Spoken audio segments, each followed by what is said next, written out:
asumir las tareas del próximo periodo.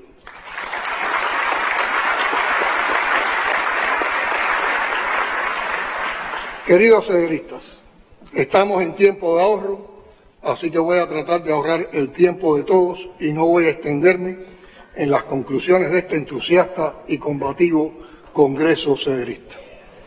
Ayer, en una mesa redonda especial, comparecieron el viceprimer ministro y ministro de Economía Alejandro Gil y el ministro de Energía y Minas Vicente Lao Levi para explicar la real situación del país en cuanto a disponibilidad de combustible y de la economía en sentido general. Como ellos esclarecieron, es falso el rumor, la bola, la fake news de que estamos en cero. Con la mayor transparencia y en el tradicional apego a la verdad que ha caracterizado a la revolución como principio, se ha informado al pueblo de todo lo que hace la dirección del partido y el gobierno por enfrentar problemas que todos sufrimos, y no solo nosotros los cubanos, por cierto, debido a las múltiples crisis originadas o acentuadas por disímiles factores, en primer lugar, por el injusto, irracional, criminal y anacrónico orden económico internacional, a lo que se han añadido más recientemente los 2 años y medio de pandemia y el conflicto entre Rusia y Ucrania, que tampoco es el único en el explosivo panorama internacional. La baja disposición de divisas, causada fundamentalmente por el recrudecimiento del criminal bloqueo y la no posibilidad de cumplimiento de los compromisos de países amigos suministradores de combustible, también debidas a sanciones y medidas coercitivas que les han aplicado, han ocasionado déficit del mismo para la generación eléctrica y el desempeño de la economía, provocándose apagones y tensas situaciones económicas y de servicios sociales a la población que endurecen la vida cotidiana de las cubanas y cubanos que habitamos esta isla rebelde.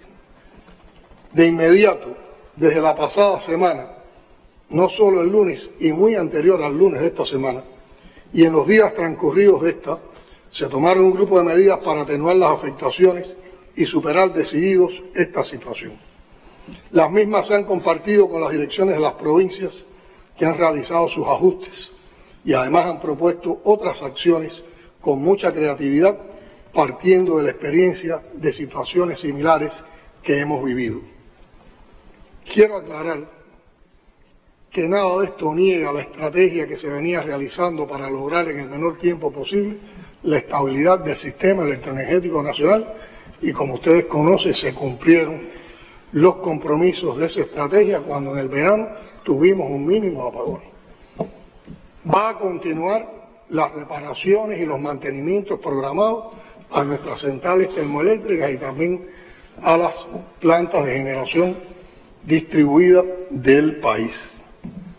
Pero en esta ocasión se trata de que hemos tenido poca disponibilidad de combustible para poder suplir los déficits que se provocan cuando hay una avería o cuando ponemos una de las plantas termoeléctricas en funcionamiento.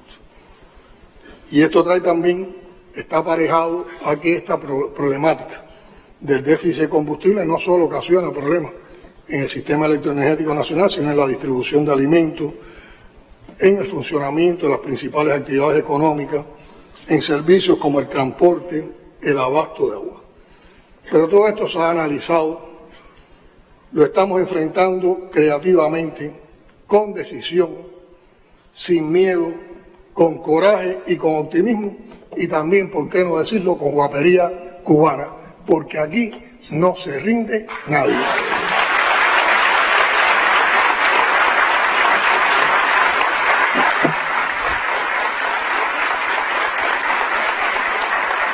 Realizamos este congreso tras la participación de Cuba en 2 importantes eventos internacionales que constituyeron victorias políticas y diplomáticas de la Revolución Cubana.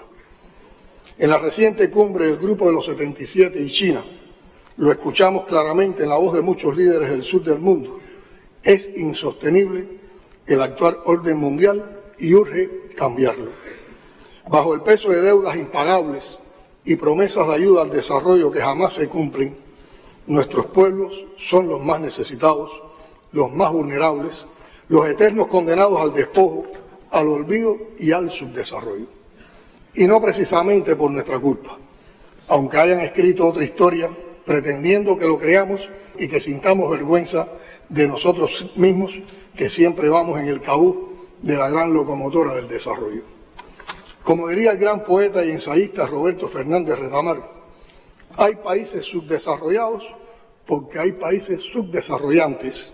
Los países no nacen subdesarrollados, sino que son subdesarrollados por otros metropolitanos. Esa dualidad subdesarrollantes, subdesarrollados, me parece mucho más adecuada que desarrollados, subdesarrollados. Fin de la cita. O dicho de otra manera, nuestras naciones no son pobres, nuestras naciones han sido empobrecidas por siglos de coloniaje, neocoloniaje y explotación.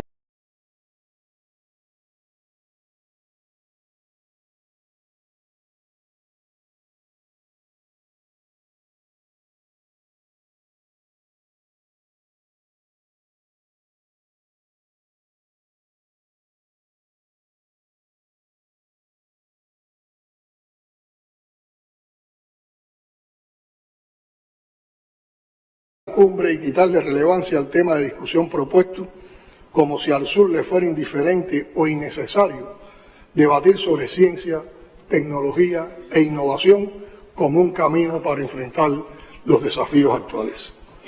La verdad la vimos brillar en esta sala con los pronunciamientos de casi todos los líderes del grupo, que es como decir la gran mayoría de los líderes del mundo. Fue unánime el reconocimiento de los participantes a la trascendencia del tema para enfrentar los problemas comunes de la pobreza y el desarrollo. En medio de las dificultades y carencias sobre las cuales hablamos abiertamente a las delegaciones llegadas de todo el mundo, se pudo organizar una cumbre memorable, austera, y preparar una sólida intervención para llevar hasta las Naciones Unidas como síntesis de la posición del Grupo de 77 y China sobre los más acuciantes problemas de este momento para los 134 países integrados en el mecanismo. Pero los enemigos de la revolución tampoco querían oír la voz honesta y rebelde de Cuba hablando en nombre de tantos y amenazaron con hacer boicot a nuestra asistencia a la Organización de Naciones Unidas, donde esta vez se desarrollaron varias cumbres y eventos en unos días. Amenazaron con todo y lo intentaron todo. Pero fuimos porque somos hijos de una revolución que jamás ha rehuido los escenarios incómodos, que jamás se ha dejado amenazar ni amedrentar por el imperio. Somos la revolución de Fidel y Raúl, la que siempre dirá, no señores imperialistas, no le tenemos absolutamente ningún miedo.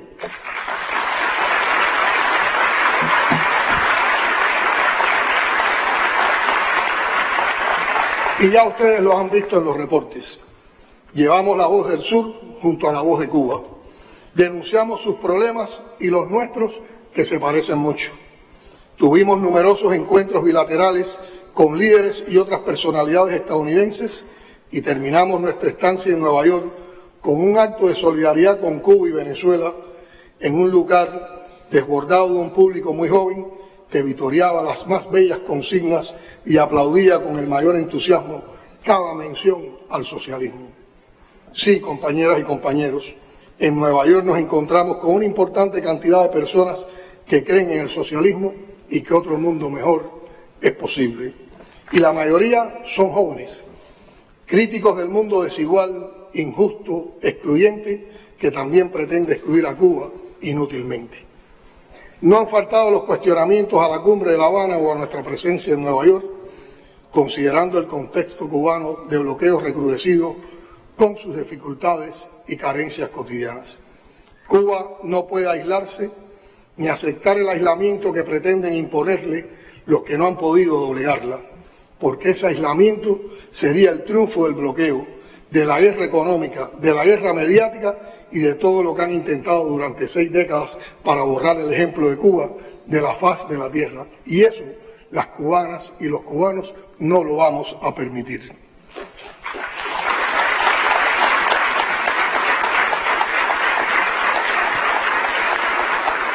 El encuentro en Nueva York con políticos, académicos, científicos, artistas, periodistas, activistas sociales, entre otros muchos que fueron a visitar la misión cubana, a pesar del acoso vulgar y vergonzoso de un mínimo grupito de cubanos al servicio de los enemigos de su patria, nos confirmó en la importancia de llevar la verdad cubana al mundo, mostrar el rostro real de Cuba y demandar que se nos deje en paz y sin bloqueos construir nuestros propios sueños. Compatriotas, desde el 9º Congreso de los CDR hasta la fecha, el país ha vivido circunstancias especiales en el orden económico y social. Al despiadado recrudecimiento del bloqueo de Estados Unidos se suman los efectos de la pandemia que sorprendió al mundo y nos obligó a resistir y crecernos, así como la ocurrencia de devastadores fenómenos naturales y de accidentes que nos enlutaron al cegar la vida de decenas de compatriotas. Como respuesta al llamado que en el 8º Congreso del partido hiciera nuestro general de ejército, Raúl Castro Ruz, líder de la Revolución Cubana, sobre la necesidad de revitalizar las organizaciones de masas en todas las esferas de la sociedad y actualizar su funcionamiento en correspondencia con la misión y el contexto actual, fue aprobada en diciembre de 2021 la estrategia para fortalecer la labor de los comités de defensa de la revolución. Revolucionariamente, ustedes han propuesto lo que es necesario, revitalizar el trabajo de la organización cederista, tomando como premisa las tradicionales tareas y también los problemas actuales con los que tenemos que luchar. Son muchas las tareas: la batalla contra el delito, la batalla contra el consumo de drogas o la batalla por crear una conciencia cada vez más sólida, la batalla por ayudar a la mejor organización de la sociedad, el cumplimiento de las leyes y del orden, la batalla por la decencia, por la vida en armonía en nuestras comunidades, el empeño para garantizar la tranquilidad, el avance y la felicidad de toda la población en cada una de nuestras cuadras. Entre otras importantes tareas acometidas por los CDR están la recuperación de materias primas, el trabajo voluntario en labores agrícolas y las acciones desde el barrio para evitar la propagación de enfermedades, especialmente en la campaña contra el mosquito Aedes aegypti.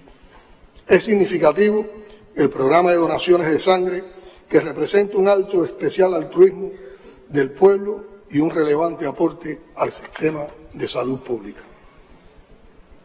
También la vigilancia revolucionaria y nuevas o renovadas tareas, el combate en las redes sociales digitales, la atención al trabajo social, la atención a las situaciones de vulnerabilidad, la atención y cuidados a la tercera edad, el trabajo con los jóvenes, la transformación social de las comunidades, el autoabastecimiento o autoconsumo, o sea, la soberanía alimentaria y la educación nutricional en la comunidad, el potenciar los sistemas productivos locales y las estrategias de desarrollo local, enfrentar la discriminación en todas sus manifestaciones, así como la violencia de género y en particular la violencia contra nuestras mujeres, la atención al embarazo precoz, la recreación para las jóvenes, la atención a los jubilados, la garantía de la tranquilidad ciudadana, el apoyo a los programas sociales y a los proyectos medioambientales. Como parte de ese proceso de revitalización y fortalecimiento, se modificó la edad de ingreso a la organización de 14 a 16 años. Igualmente, las estructuras en CDR y zonas se adecuaron a las prioridades de trabajo, quedaron en 4 cargos, se seleccionaron los activistas para el combate en las redes sociales digitales y el de la atención al trabajo social, y se entregó la condición joven del barrio a quienes se destacaron en las tareas cederistas en sus comunidades. Tiene especial importancia que el proceso orgánico 10º Congreso diera seguimiento a los acuerdos del 9º y a los objetivos y acciones contenidas en la estrategia de revitalización y fortalecimiento de la organización, porque en ellas están recorridas las prioridades de trabajo, la misión social y preventiva, la vigilancia popular revolucionaria y la labor con niños, adolescentes y jóvenes. Revisando la lista de temas más debatidos durante el proceso previo a este Congreso, resaltan el funcionamiento orgánico, la política de cuadros, la vigilancia popular revolucionaria, la necesidad de incrementar la lucha contra el delito, las ilegalidades, la corrupción, las drogas, así como el trabajo con la familia y los jóvenes. Indudablemente, esto se corresponde con las que deben ser y son preocupaciones principales de la masa de sederistas. Pero también han quedado expuestas las principales deficiencias en el trabajo de la organización, en particular por su impacto a largo plazo en la atención a la selección, preparación y estabilidad de los cuadros y sus reservas en todos los niveles, así como el débil funcionamiento de las estructuras de base en CDR y zonas que resulta impostergable dinamizar teniendo en cuenta la actual situación y las dinámicas sociales contemporáneas. Los CDR han hecho historia en asuntos vitales para nuestra sociedad. Durante la pandemia de COVID-19, la organización desarrolló un rol muy activo en varias labores de apoyo, como la vinculación a los centros de aislamiento y zonas rojas, así como la distribución de alimentos y medicamentos a personas en situación de vulnerabilidad. También tuvieron un papel protagónico en los diferentes procesos electorales realizados y particularmente en la consulta popular del proyecto de Constitución de la República de Cuba y del proyecto del Código de las Familias. Hoy, la vigilancia popular revolucionaria sigue siendo la actividad esencial de la organización. Y es importante reconocer que en los últimos meses se han creado nuevas formas de realización de la Guardia Sederista, ajustadas a las características y necesidades de cada lugar, con la formación de destacamentos a nivel de zonas.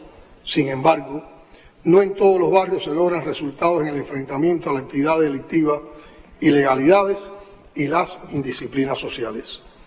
Otra de las acciones acometidas por la organización está relacionada con la formación de 300 destacamentos mirando al mar, cuyos integrantes trabajan de conjunto con las tropas guardafronteras en la vigilancia y protección de nuestras costas.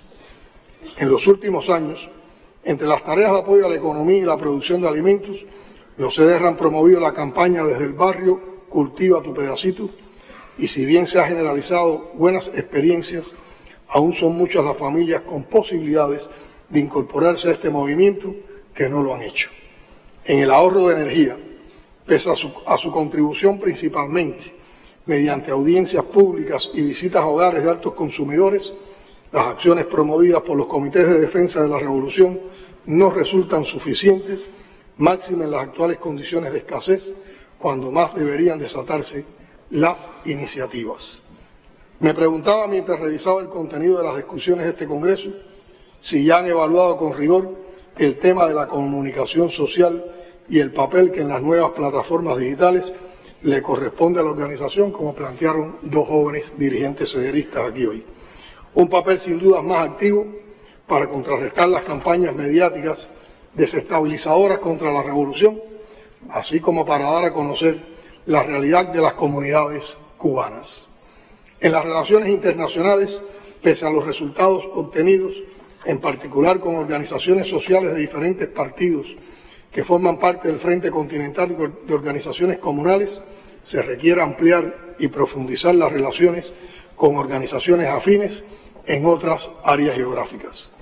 El encuentro del Frente Continental de Organizaciones Comunales, que mañana reunirá a todos los miembros de este mecanismo regional de integración comunal para discutir sobre las principales problemáticas que atraviesan los países latinoamericanos, debía ser una oportunidad para avanzar en ese camino. De igual manera, teniendo en cuenta la presencia de delegaciones extranjeras, tendrá lugar el encuentro de solidaridad por la unidad, la paz y la integración de los pueblos este propio viernes 29 a las 9 de la mañana en el Salón de Protocolo del Hotel Palco, otra oportunidad para el diálogo e intercambio de experiencias. Sederistas, a grandes rasgos, hemos repasado algunos de los muchos aportes de los CDR a la sociedad. No hay otra conclusión. Los comités de defensa de la revolución son indispensables e inseparables de la revolución y lo seguirán siendo mientras la revolución exista. O sea, lo seguirán siendo por siempre.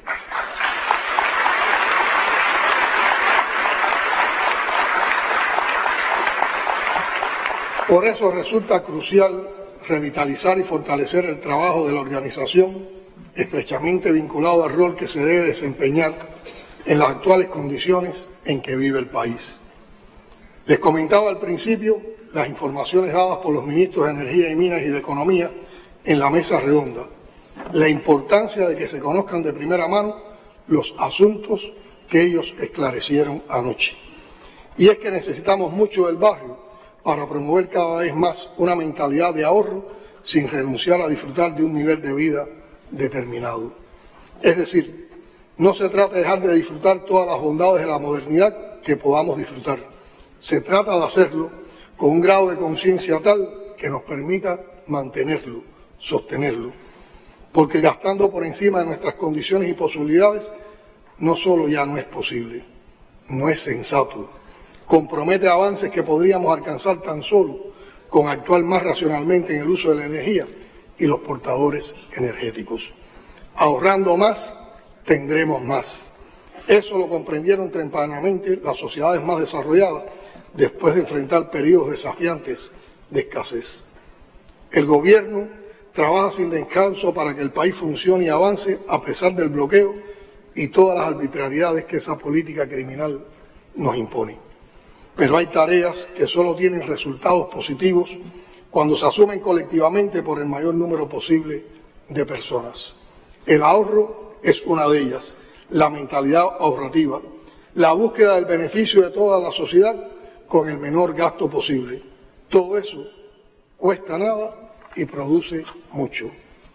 Lo ha dicho muchas veces el general de ejército, y cito: el ahorro de recursos de todo tipo continúa siendo una de las fuentes principales de ingreso al país, pues todavía existen gastos irracionales e inmensas reservas de eficiencia que debemos explotar con mucho sentido común y sensibilidad política. Tenemos por delante un cúmulo de tareas muy desafiantes y el mayor desafío estará en asumirlas con sentido común y sensibilidad política, como planteaba Raúl. No hay que inventar ni que invertir más recursos que no tenemos. Hay que sacarle el kilo a lo que tenemos. Por cada bombillo innecesariamente encendido que apaguemos, vamos a encender uno en nuestro pensamiento, en nuestra forma de actuar. Quizás esta sea la oportunidad que no hemos sabido darnos de acabar con el neuronismo, el burocratismo y los esquemas mentales que no nos dejan avanzar más rápidamente. Es la hora de la provincia, del municipio, del barrio, del CDR. A nivel local tenemos que impulsar cuanto podamos en cuanto a soluciones para la alimentación, el transporte, la atención a los vulnerables, la comunicación social e institucional, el enfrentamiento a las ilegalidades y todos los problemas sociales de las comunidades. Este Congreso no puede sustraerse de la situación del país, que es económicamente compleja y puede hacerse más difícil si no actuamos todos con sentido de país. Ese sentido de país nos llevará a actuar como la unidad que somos, a sacar lo mejor y lo más generoso de nosotros mismos. Si el barrio actúa, el delincuente retrocede, el corrupto se avergüenza, la familia se fortalece, el desprotegido encuentra amparo y los jóvenes espacios para sus proyectos. En fin, las posibilidades son infinitas en nuestras comunidades. Es la hora del control popular, de defender la revolución y de defender el derecho refrendado en Constitución a construir y desarrollar el socialismo que elegimos como único sistema que garantiza el mayor grado de justicia social posible. Y en esa disposición, en primera fila, a la vanguardia, va el comité, como su fundador y eterno líder, el comandante en jefe, Fidel Castro. ¡Vivan los CDR! ¡Viva! ¡Viva Cuba Libre! ¡Viva! ¡Patria o muerte! ¡Venceremos!